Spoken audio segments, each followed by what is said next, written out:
Hello, this is Billy Core from the Nostalgia Mall, and what we have here is a tale of two Gateway 2000s.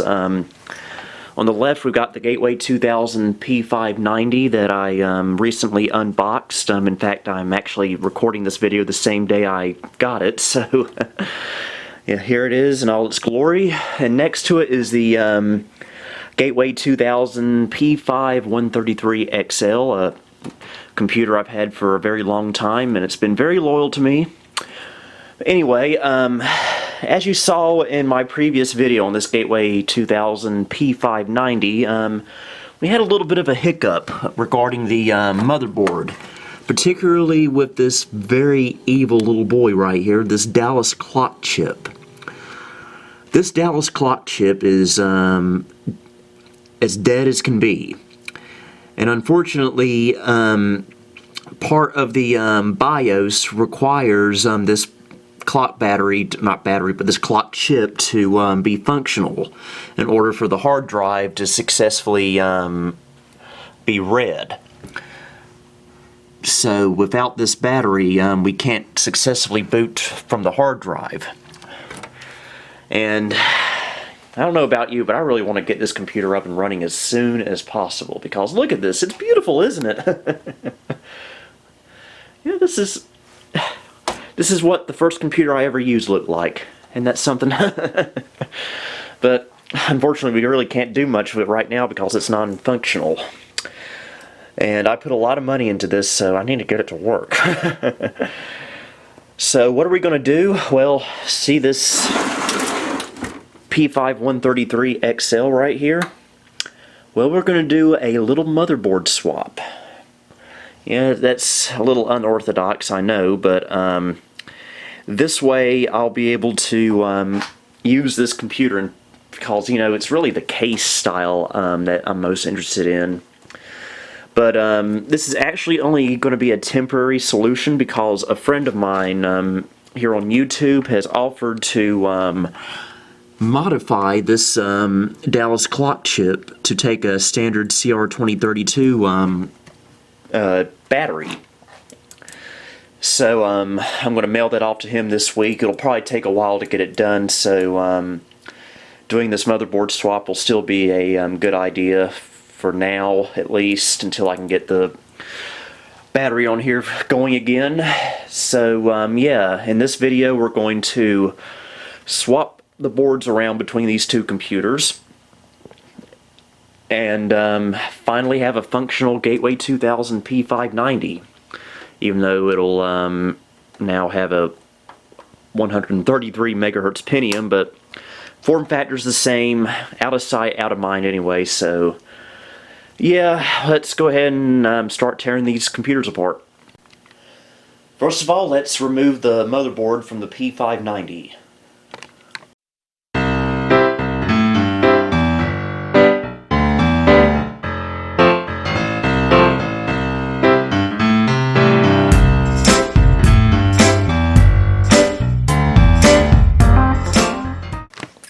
Okay, motherboard has been removed. I'm just going to set this aside for now. Probably find a anti-static bag to keep it in, and then maybe sometime this week mail it off to my friend here on YouTube, who will modify this clock chip to be able to handle a CR2032, which will make this motherboard a lot more usable.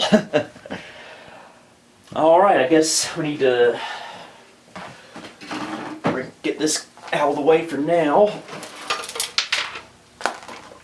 and start taking out the motherboard in the P5 133 XL. I want to keep these screws together. Oh, if you're wondering what kind of video card was in the P590, it's exactly what I was hoping for. An ATI Mach 64 with 2 megabytes of video memory, which was an incredible amount in 1994 when this computer was manufactured.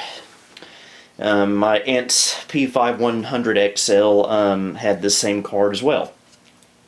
So I'm glad to have this. It's very, very nice. And as far as the sound card is, This is an Ensoniq Soundscape. Gateway loved using these sound cards and everything back in the day.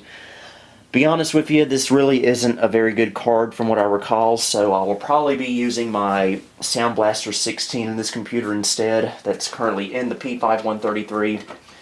So, yeah. Let's go ahead and bring this over here and start removing its board.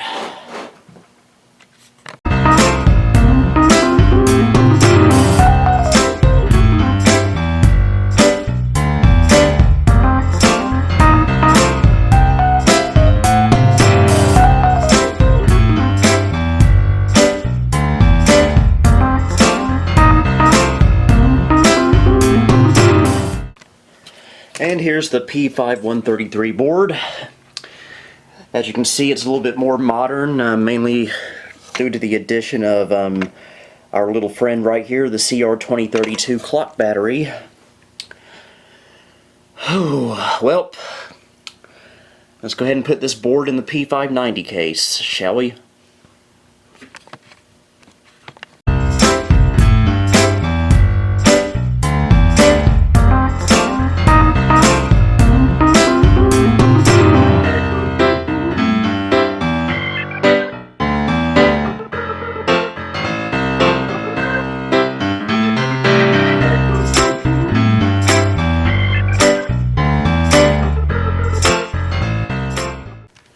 Alright, the P5133 board is in the P590 case now.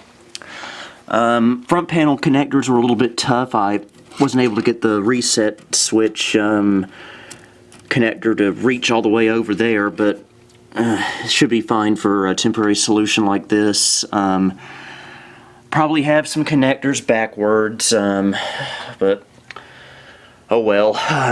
Before we go any further, let's go ahead and give it a test. Alright, let's see if anything blows up.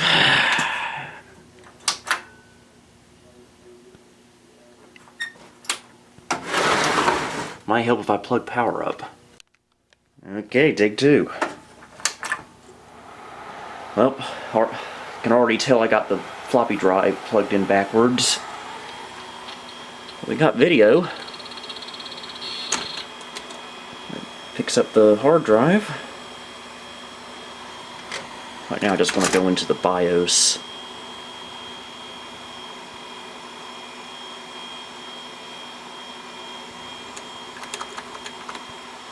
Looks like it's picking up the CD-ROM.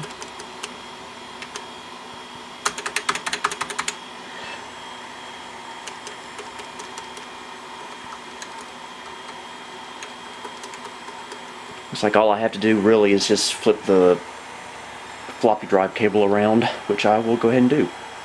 Alright, here we go. That's a good sign.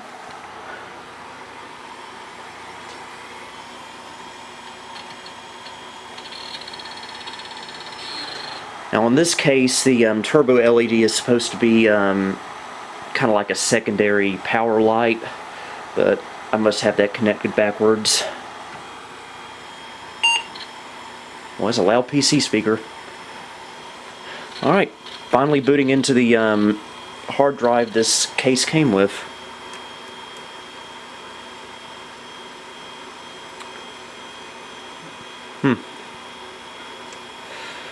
Well, you know what? We better not boot into this. I want to boot into it later when we have the old motherboard fixed. So,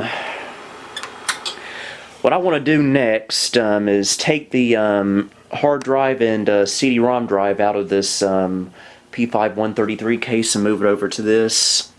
That way I can continue using the 3.1 and 95 installs I was using on that computer. Since this is the same motherboard and everything, the only thing that's really changed for those installations will probably be the video card, which Windows 95 will probably automatically pick up. 3.1 probably not, but I can probably source a driver for that. And I'll also see about getting that turbo LED working again. So, one moment. Okay, this is how it looks now. I took the tape drive out of it and put it in that case right there to sell with it when I do sell that computer, because I just don't have a use for it, and plus this makes it, I just like the look of it better this way. Put in a better CD-ROM drive. Got our 15 gig hard drive there, and our Sound Blaster card along with our Ethernet card and our ATI card that came with this case. I still need to check that turbo LED, but I will do that right now. Alright, turbo LED is working. Monitor signal.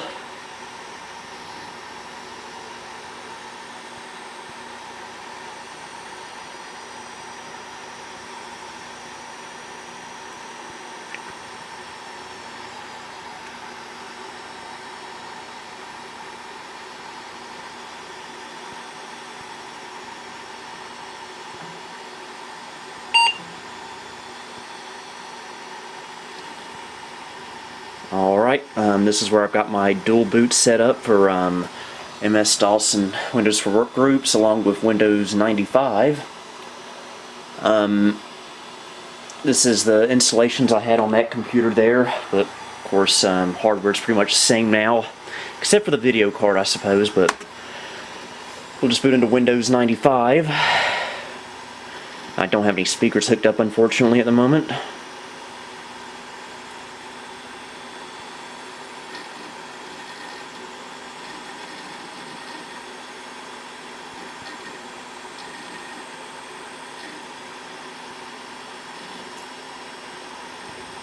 Hard drive LED works as well, which is good.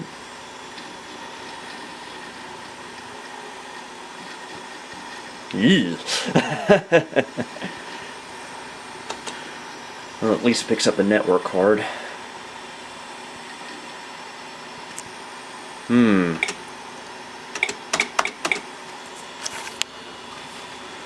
It's not in Windows Options Cabs, so where else could it be?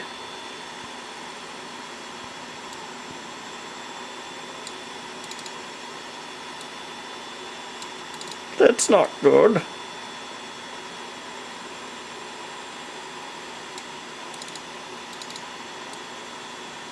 Oh no. I might have to get a driver after all. Or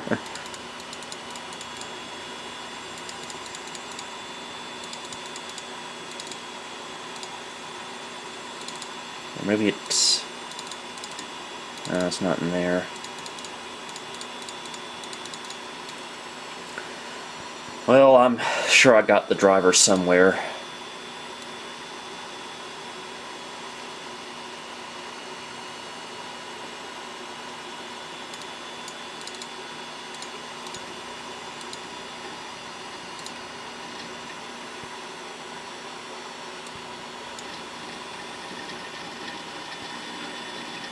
But no sound because I don't have any speakers hooked up, but that appears to be working. And net time, got the time there. So we have network connectivity, which is always good. And our network card is working. But I guess we might as well go ahead and shut it down for now. But yeah, that was a success. Again, this is only temporary until I can get this nasty Dallas clock chip taken care of. Again, I'm going to be sending this off to a friend of mine. So maybe sometime this week. It'll probably take a few weeks to get it back, but doing this motherboard swap will allow me to enjoy the aesthetic of this case that I've been searching for so many years until I can get that board fixed. So yeah, until next time, this is Billy Core reminding you we've got new videos every Tuesday and Thursday, sometimes in between. You can support me on Patreon if you like. A link for that is in the description below. So until next time, Billy Core signing off.